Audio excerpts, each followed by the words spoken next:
नमस्ते दोस्तों। मैं एक दिन आप लोगों को इतिहास पढ़ाया था, प्राचीन इतिहास में ही। तो आइए उसके आगे चलते हैं, बताता हूँ आपको।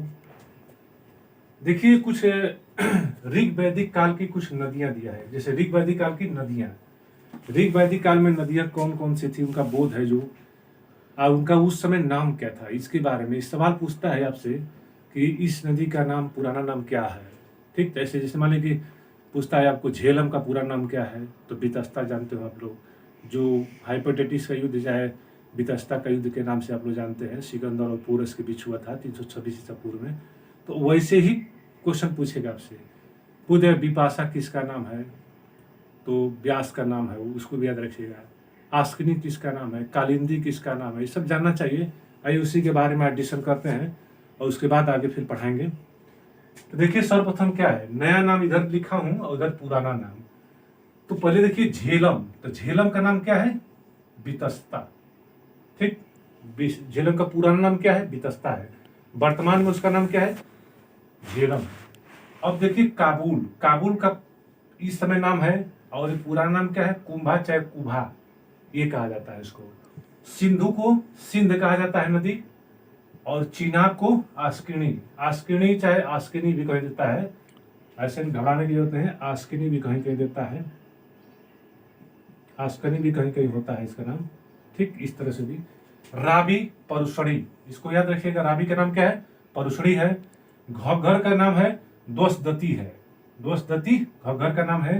गंडक का नाम है सदानीरा, गंडक का नाम क्या है, सदानीरा है। सतलज सतुद्री है, ठीक ना, ये द्रोह है, इसको याद रखिएगा। ठीक, सतुद्री है। ठीक, और उसके बाद से कुर्रम, ये है क्रीमू है, ठीक ना, इसको याद रखिएगा, क्रीमू है। और गोमती का नाम क्या है, गोगल है। देखिए और कुछ नदियां छूट गया है, जैसे मान लीजिए इधर क्या है, ब्यास का, देखिए ब्यास का क्या हो जाएगा, विपाशा। ठीक, इसको भी याद रखिएगा, बहुत इंपॉर्टेंट है। जो ब्यास इस समय नाम है इसका, तो उसका पूरा नाम क्या था, विपाशा था।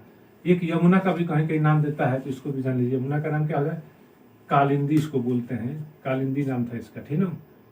तो ये सब तो प्राचीन काल की जो नाम था, प्राचीन काल नदियों का, और वर्तमान में समय में क्या है इसका नाम, ये सब है। ठीक, तो चलिए आगे देखते हैं इसको, इसको आगे देखते हैं, मिटाता हूं।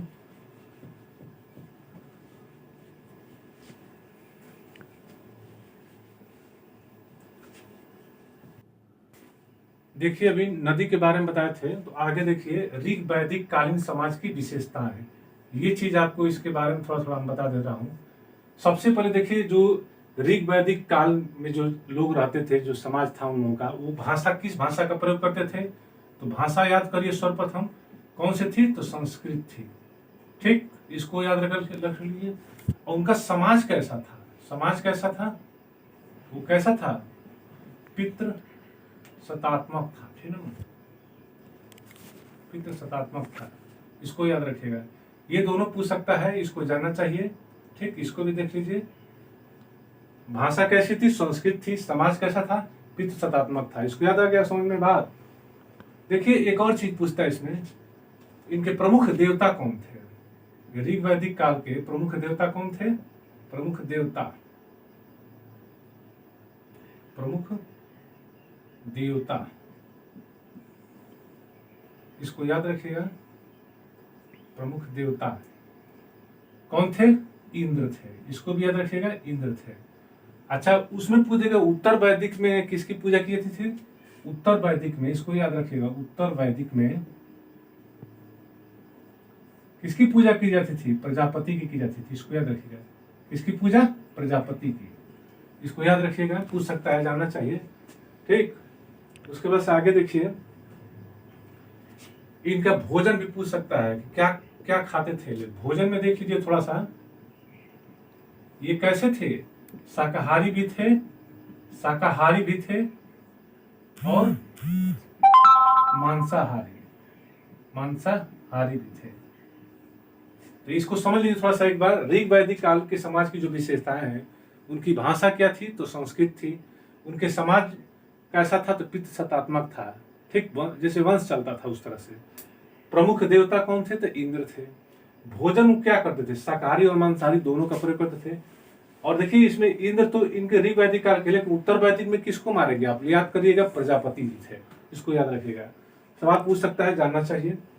अब देखिए कुछ नाम और भी है, देख लीजिए, जैसे समुद्र का नाम देता है कहीं कहीं, समुद्र का नाम क्या था इसमें, ऋग वैदिक काल में समुद्र का नाम क्या था, समुद्र का, ठीक, तो क्या था, परावत था, परावत, इसको याद रखिएगा। समुद्र का नाम क्या था, परावत था, इसको याद रखिएगा। और एक फसल थी जौ, जौ जानते हैं, ठीक, तो उसको क्या बोलते थे, यौ बोलते थे, इसको भी याद रखिएगा।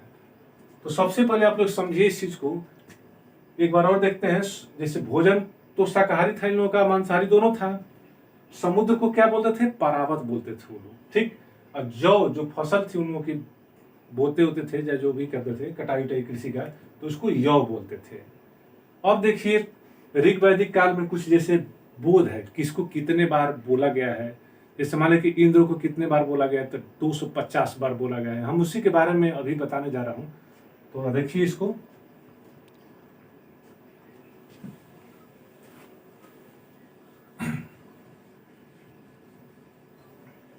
देखिए देखिए आगे इसको, तो देखिए सबसे ज्यादा बार किसको बोध किया गया है, इंद्र को। इंद्र को कितने बार, तो 250 बार, इसको याद रखिएगा। इंद्र को कितने बार, 250 बार। अग्नि को कितने बार किया गया है, अग्नि को उसमें बोध किया गया है 200 बार, ठीक। विष्णु को देख लीजिए एक बार, विष्णु भगवान का नाम सुने ना आप लोग, विष्णु को कितना बार, 100 बार, इसको भी याद रखिएगा।